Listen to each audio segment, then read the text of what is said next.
Hello everybody, welcome to another new player guide. Today we're going to be talking about George Barnaby, the survivor investigator from the Drowned City player card expansion. In this video I've built a deck list using just the revised core and the Drowned City expansion. If you want to see decks, if you want to see cards that are out of these two cycles, I might do something with that in the future, but right now we're just going to be covering these two cards, focusing on how to approach George Barnaby as a new player. I will say that George Barnaby is probably the most complicated investigator in the box by far, right? Most of the other investigators here are pretty relatively straightforward, but George's ability and his gameplay loop is quite intimidating, especially if you're a new player and you're just looking to get into an investigator to just start with. Even Bryn, who has been playing Arkham for a long time and is a very good Arkham player, was a little bit like... there's a lot going on. He has to take his time, think through his turns, and then over time he becomes easier to manage, but it's just one of those things that he does have a pretty high difficulty curve, at least in terms of understanding what you should be doing as the game goes. We'll get into his ability, which kind of explains why there is some complexity here. His stat line is 2-4-3-3, so he's a classic survivor stat line who is very good at flexing. Flexing means you're going to be getting clues and fighting, potentially a little bit of both, and we are going to be doing that in this level 0 deck that we have here. His ability is your max hand size is equal to the number of face-down cards beneath George Barnaby, limit 5 cards. So this means that you can have 5 cards beneath George Barnaby, and your max hand size will be equal to those 5 cards that you have beneath it. So you have 2 cards underneath George Barnaby, your max hand size is 2. If you have 3 cards, your max hand size is 3, etc., etc., etc. You may commit face-down cards beneath George Barnaby to skill tests as if they were in your hand. This is really nice because it kind of gets you double value. So the downside of discarding a card is that you lose it from your hand. That should be a pretty obvious explanation for that kind of thing, right? Usually, when you discard a card for a player card effect, you get a positive thing out of it. So the theory is that that positive effect balances out the cost of losing that card from your hand, right? George Barnaby goes a step further and he says, I would like to turn these discarded cards into better effects. As we can see from his reaction here, how do we get the cards beneath it? As a reaction, after you discard a card from your hand, place it face down beneath George Barnaby, then draw 1 card, limit once per phase. So, it sees this. You can discard a card, get value from it by drawing a card to replace it. It increases your hand size, and then you can commit that card to later skill tests. So if you discard, for example, a skill card, you're able to then still use that card down the road. If you just discard a card with good icons, you're able to then use those good icons for a skill test down the road, getting further value from your discard effects. Additionally, anytime you discard a card, you get to draw a card if the first time you're doing that reaction once per phase. So a few things to keep in mind with this. There's, like I said, there's a lot of complexity with George Barnaby, but here are kind of the things that matter. You can trigger your ability once per phase. So that means you should take out the round structure with all of the timing windows and study it. It is very helpful for George Barnaby, right? Especially those lightning bolt windows that happen during skill tests, which can happen in the Mythos phase and the Investigator phase, or the lightning bolts that trigger during the upkeep or the enemy phase, right? So just learn all that. So you can do that once per phase. However, you are limited to 5 cards. So you're going to constantly be wanting to use those cards that are beneath him for skill tests. This is not like Diana Stanley, who was an investigator from the Circle Undone, who, when she gets a card beneath her, she likes to keep that card beneath her until she is able to do her combo with her signature, but you're generally trying to use those cards to get your brain a higher score. George Barnaby, his is directly related to his hand size, and he is going to kind of just bounce between having a lot of cards in hand to like all 5 to 1. It's going to kind of just fluctuate. So his is kind of a little bit more... It's like a push and pull. You're going to want to put cards beneath you to draw cards, but you're also going to want to commit cards beneath you to make sure you're still actually using those cards and using the middle effect of his investigator ability. The other thing to keep in mind with this is that sometimes discard windows can happen at strange times. For example, when you are checking your hand size, let's just say you you are discarding cards from your hand size, right, for at the end of the round. Discarding cards to hand size will trigger his ability if it happens during the upkeep phase. If you haven't done something else to discard during the upkeep phase, you can use the discard to hand size to trigger George Barnaby's ability. So, for example, if you had 3 cards in hand, but only 2 cards beneath George Barnaby, you would be able to discard 1 card from your hand to go down to 2 cards to hit your max hand size, trigger his ability, draw a card, and now you're at 3 hand size and you're like, you know, happy as can be, right? There's a lot of like complexities that I can't really delve into here too much regarding George Barnaby's ability. My best advice is watch, so you can check out our videos. You can see Bryn playing George. There's going to be kind of like some, like, just check out online discussions for a lot of things. There's just a lot of like rules baggage that kind of comes with George Barnaby's ability. It's like kind of like the discard thing. You're going to want to be doing it as much as you can. Obviously, player card effects that can trigger your own discards are really good. So like we're gonna be talking about those cards when we get here. But additionally, what's nice about George Barnaby is that he kind of just softens the mythos phase a lot for cards that would allow you to that cause you to discard cards from your hand as a punishment. Because George Barnaby looks at that and says, "Do you think that scares me? That doesn't scare me. Do you know what scares me? My signature weakness, because that can be a little bit scary." Another thing that I've actually seen quite commonly in kind of the conversation about George Barnaby, this is a rules clarification that some people are getting wrong and trying to, like, I've seen people say this online that it works this way, but it does not work this way. Playing an event and committing a skill does not count as discarding the card from your hand. When you play an event or commit a skill, it goes into a place called limbo. And then when that event resolves or the skill test resolves, that skill or event is discarded from limbo into your discard pile. They are not discarded from your hand. This is just how it works, and you just have to trust me that that is the case. So you have to be discarding this from your hand, and those are by player card effects that we're going to be talking about here. Additionally, also, Mythos cards can cause you to discard cards from your hand. But playing an event and committing a skill is not discarding a card from your hand, even though that card does end up in your discard pile. Let's talk about George Barnaby's deck size and deck building options, and also his additional setup. His deck size is 35, so he has a bigger deck size, and this is actually something that you kind of see on these newer Investigator designs, where especially if they have card draw printed on their ability, and they're like pretty strong and consistent with that card draw, having the extra deck size kind of slows them down in their ability to loop through their deck, which is probably actually a healthier thing for the game in the long run.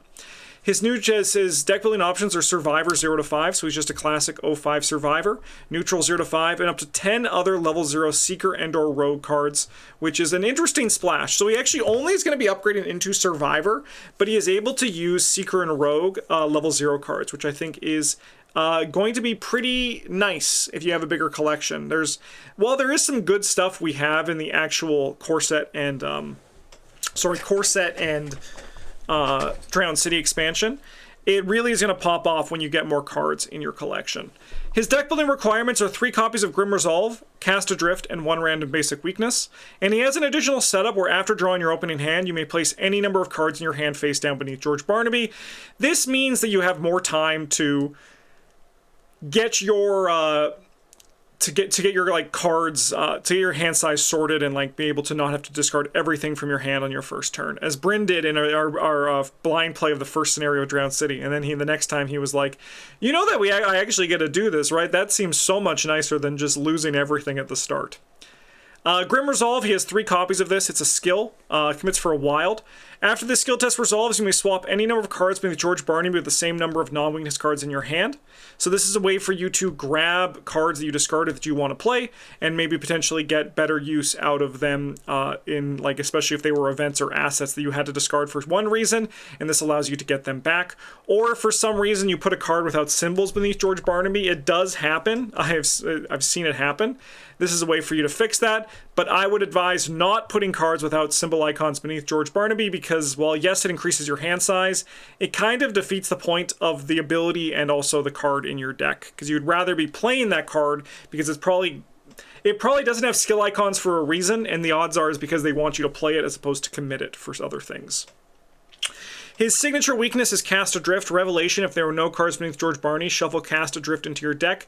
Otherwise, discard each card beneath George Barnaby. This can be a pretty big swing against you when this does happen, when you draw this. So this is something you're going to want to keep in mind. And this is also why I think the push-pull of having, like, yes, discarding cards to keep your hand size high, but also using those cards to, like, get their effects, I think is very important for George Barnaby. But be aware that your boat is going to turn on you. Your boat is going to break down as when I say the boat, that's kind of like what we're calling the cards beneath George Barnaby. That's his boat. So that's where he's keeping all of his cards. So yeah, your boat is eventually going to break, and that's going to be a little bit of an issue. So at least with this deck, at least with this version as we get into it, George Barnaby's goal is simple. He is going to try to get value in the long term with his ability by discarding cards from his hand. Luckily, they gave a lot of options for George Barnaby to use this in this Drowned City cycle. So you actually are not going to, like, it's not like Gloria, where you don't have anything to work with. Like, George Barnaby is built to trigger his ability as much as possible, and I think it's going to be really nice because of that. So we're going to dive in and check this out, starting with the level 0 version of our deck. Again, George Barnaby is complex, and I can't really cover too much of everything here. But the thing that I think is going to give you the best way to focus on George Barnaby is by looking at discarding cards every phase if you can, or as many phases as possible each round, and then constantly still using those cards beneath you. And we're going to talk about those cards here. So Flashlight, 2 cost, takes up your hand slot, uses 3 supplies. As an action, spend 1 supply, investigate your location, gets -2 Shroud for this investigation. One thing you should do with all the cards that we're going to be talking about here is checking out the skill icons on them. Because of that middle ability on George's Investigator card, you may commit face-down cards beneath George Barnaby to skill tests as if they were in your hand. These are things that if in a pinch, if we need to discard, for example, a Flashlight or a Look What I Found, that 1 book or 2 book is relevant down the road in the future. Flashlights here is to just make tests easier for investigating. This is something I've said in the previous new player guides. Having the ability to get clues in the first scenario to get victory locations empty is very important, because it sets you on a better path to succeeding in the future on those scenarios, because you get, like, more experience, which means it's going to kind of like a snowball rolling down a hill. You're going to amass more experience and more experience and more experience and have an easier time making your deck better if your first scenario deck is very good. Look What I Found, 2 cost event, fast play after you fail a skill test by 2 or less while investigating, discover 2 clues of your location. This is a way for you to burst out some clues, so it's really nice and really good to trigger. It's called tempo. The more clues you can get for 1 action, the more tempo you gain, so it's a really nice thing for that. Emergency Cash, gain 3 resources, 0 cost event. This is just some economy in our deck to allow us to pay for all the cards that we have.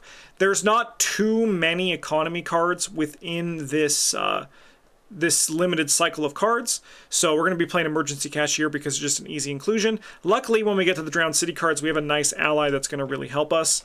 Emergency Cash and also Lucky, just beneath me, are 2 cards that don't have skill icons, and as I mentioned, these are cards that looks like you're going to want to be playing as opposed to discarding and using it for George's ability.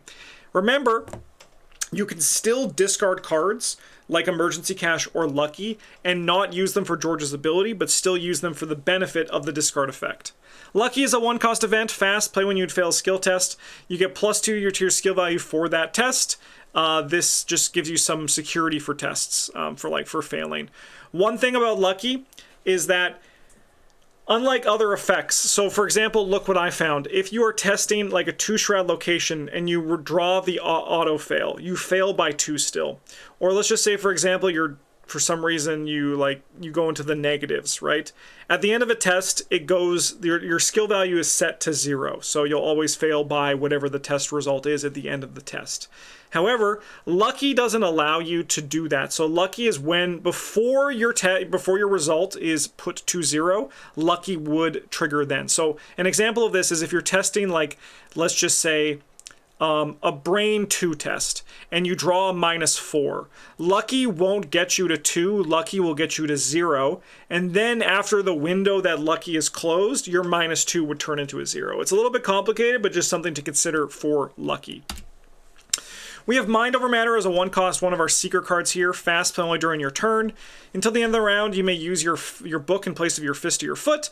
This is here for a multitude of reasons. Again, limited collection and 35 cards means we're going to have to play some things that might seem a little bit weird on first glance. But what's nice about this is that we have ways to boost up our book. And book is probably are the skill icons that we're going to see the most across all these cards that we're going to be talking about here. Additionally, so the idea is that you can use your book in place of your fist or your foot when it comes to using the anchor chain and the hand hook. Drowned City cards we're going to be talking about in the near future. But also, like in a pinch, this being underneath George Barnaby makes some consistency for your anchor chain and your hand hook. I think it's a really nice option here. One thing that's kind of funny about investigators like George Barnaby is that he kind of changes the value of cards because his cards can have a different function, right? Where instead of only being like, with a lot of investigators, when they put Mind Over Matter in their deck, Mind Over Matter exists only as Mind Over Matter, right? But in George Barnaby, Mind Over Matter also exists as discard fodder, which is then something he can commit or take further advantage of.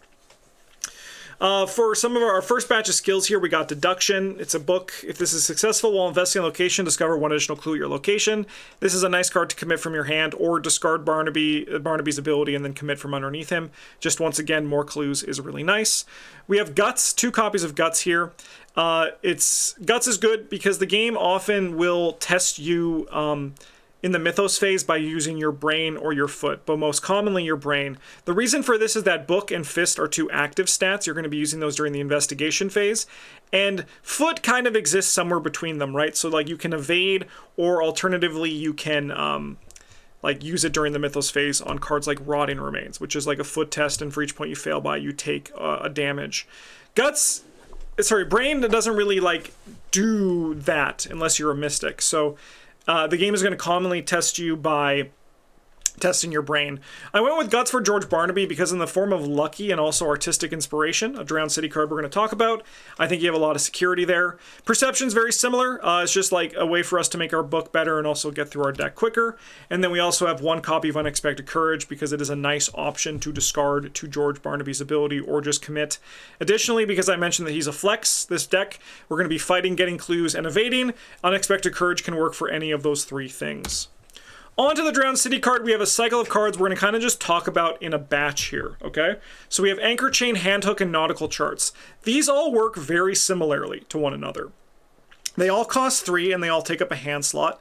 And they all have a top ability, which allows them to, while it's in your hand, you can discard it from your hand to trigger the action ability as if it was in play, and then it's discarded, which you can then also draw a card and put under George Barnaby's ability. With all that, let's talk about the abilities individually here. Just the action ability, I think, is the thing that's going to be the most relevant here. I'm going to talk about all of them. I'll read all the cards, and then I'll break them down. Anchor Chain. Action. Exhaust, Anchor Chain, Evade. You get +1 foot for this evasion attempt. If you successfully evade a non-elite enemy, you may discard 1 card from your hand to prevent that enemy from readying during the next upkeep phase. Handhook is an action. Exhaust, Handhook. Fight. You get +1 fist for this attack. If you succeed, you may discard 1 card from your hand to have this attack deal +1 damage. Nautical Charts is an action. Exhaust, Nautical Charts. Investigate. You get +1 book for this investigation. If you succeed, you may discard 1 card from your hand to discover 1 additional clue at your location. So you see a very simple through line through the designs of these cards, right? Where it's just like, these exist for, obviously anyone can use them. It kind of opens up discard for all the survivor investigators, but it's really nice for George Barnaby because his stat line works really well for these abilities.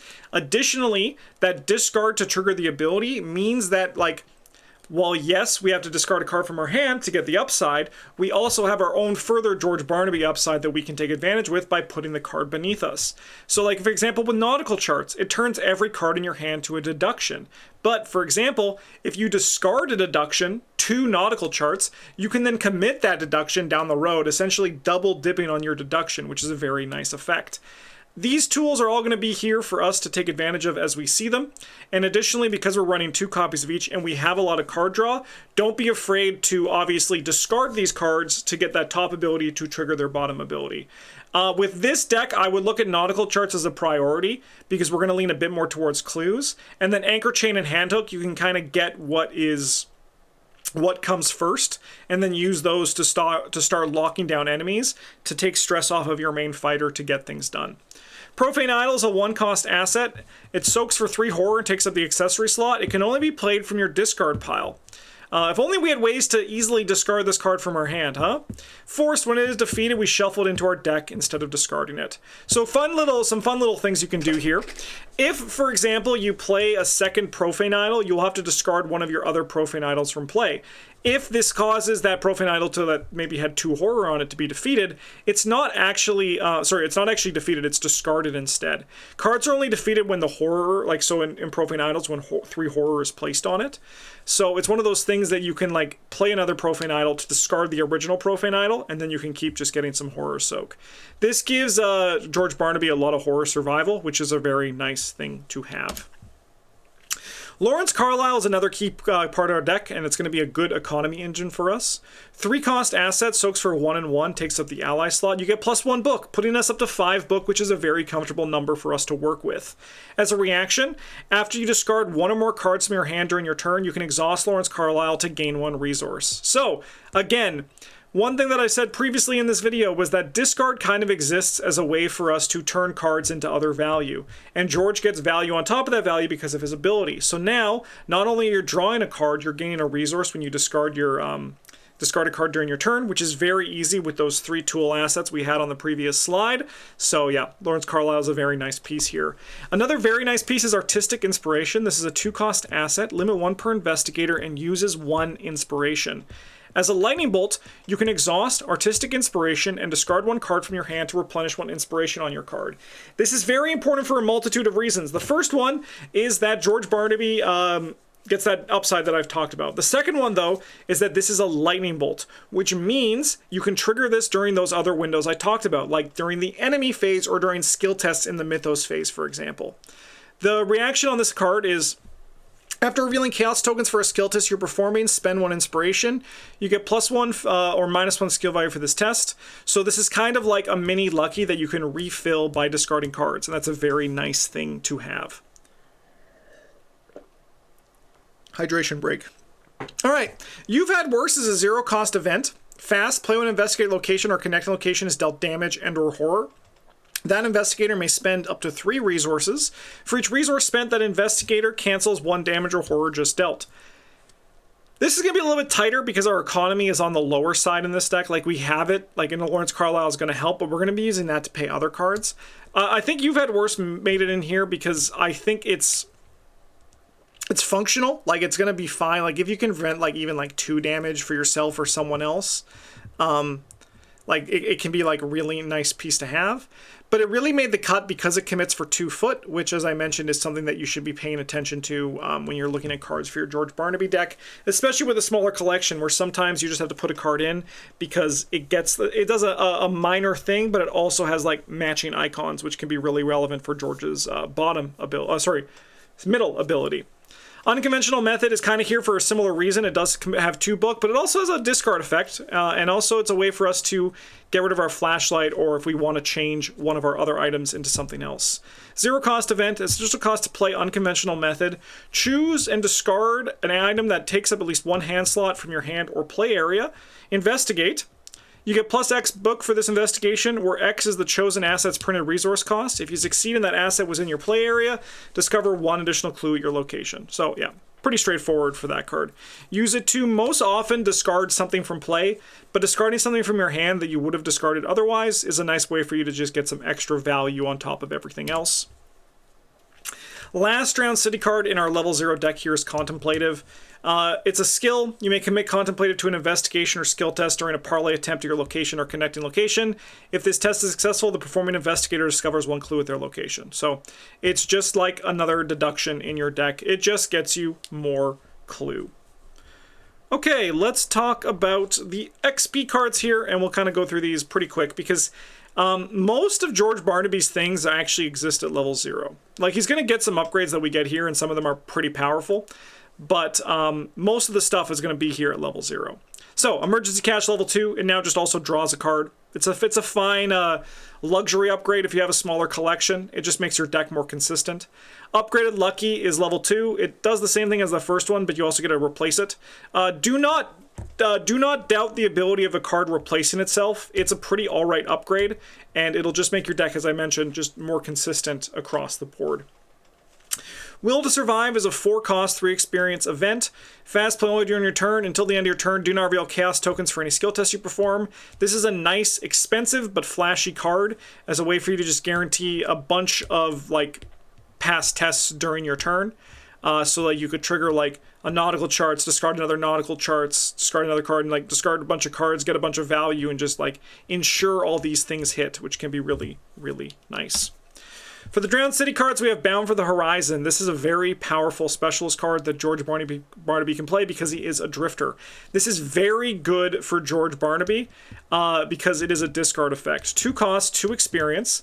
Drifter, Hunter, Wayfarer deck only, limit 1 per Investigator. As a lightning bolt during your turn, discard 1 card from your hand and exhaust Bound for the Horizon. Move to a connecting location. Being able to move at a lightning bolt while also drawing a card is a very strong effect. I think Bound for the Horizon is going to be good in a multitude of Investigators. That's the new word of the day, by the way, everybody. It's multitude. Well, I think Bound for the Horizon is going to work for a lot of Investigators. I think that George Barnaby is obviously the best user of it because he turns that discard into further value, allowing him to also then commit that card down the road. All right. Nose to the Grindstone is a 2-cost, 3-experience asset. Criminal Drifter Entrepreneur deck only. As a lightning bolt during a skill test on a tool asset, exhaust Nose to the Grindstone. You get +2 skill value for this skill test. If it fails, either replenish 1 supply on that asset or gain 1 resource.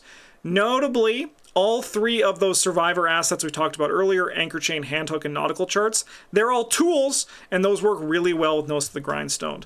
Nose to the Grindstone was a card that I wasn't too sure of when I first started, like, analyzing all the cards from Drowned City, and then I played it, and it turned out it was very good. Like, it's not great, right? But, like, it is a very good card to just give you more consistency, and having an additional +2 each round to a test that matters, that also has a little bit of security, is a very nice thing. Glimmer of Hope, 1 cost, 2 experience, has some really good icons on it as well. Brain, Foot, Wild is a very nice, like, to protect you during, like, the Mythos phase. Very nice for that. Myriad, which means that if you spend 2 experience, you get 3 copies of it for your deck, which is really nice. A Glimmer of Hope can only be played from your discard pile, and add all copies of Glimmer of Hope in your discard pile to your hand, including this copy. So, the gameplay loop of Glimmer of Hope is pretty simple, right? You're going to use these to discard. They're great discard fodder. You then also will want to commit them to George Barnaby's ability ASAP. Luckily, because they have a wild, they're very easy to commit. And then when you have all 3 copies in your discard pile, you can spend 1 action and a resource to bring all those cards back into your hand and just kind of repeat the process. Just a very nice discard source and discard engine for George Barnaby. Good Weather is a 1-cost, 2-experience Myriad, so you also get 3 copies for the price of 2 XP. Fast, play after the investigation phase begins, group limit once in play. Put Good Weather into play next to the agenda deck and choose a skill. While this card is in play, each investigator gets +2 to the chosen skill, and then the investigation phase begins, discard Good Weather. This is like, for example, you play this at the start of the investigation phase and you say, I don't know, I'm going to say Fist. And then everyone gets +2 Fist, or you're going to say Book, and everyone gets +2 Book, or you're going to say Brain, everyone gets +2 Brain, or you're going to say Foot, and everyone gets +2 Foot until the start of the next investigation phase. So that means everyone gets it during their turn, and then also during the Mythos phase on the next round. Good Weather was a quiet card when it was first spoiled, and I was like, yeah, this seems like good. But after playing with it with Bryn as George Barnaby, I think Good Weather is actually a really nice card. Turns out, just Unexpected Courages or +2 to his tests, like to a skill value, is very nice to just get continually, and Good Weather is very nice for that. It does have a wild icon as well, so in a pinch, it is a nice thing for you to put underneath George Barnaby's skill, for like underneath him to use it, then commit to a future skill tests. But there are better things. I think the value on Good Weather is just the fact that it's just like really nice for the team. But again, that's George Barnaby's strength, is he can kind of be reactive to what the board state is and what's in his hand. So it's a very fun gameplay loop. Few more cards here. As I said, he's got a lot. He doesn't get like a lot of things to, apart from Bound for the Horizon, that work for discard, but just things that make him better, right?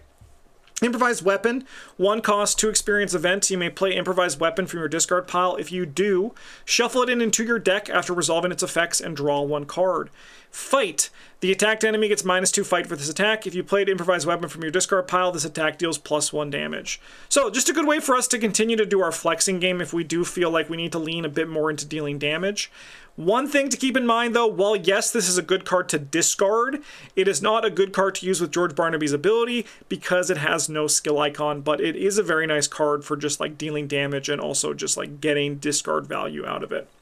True Awakening is a 0 cost 2 experience event.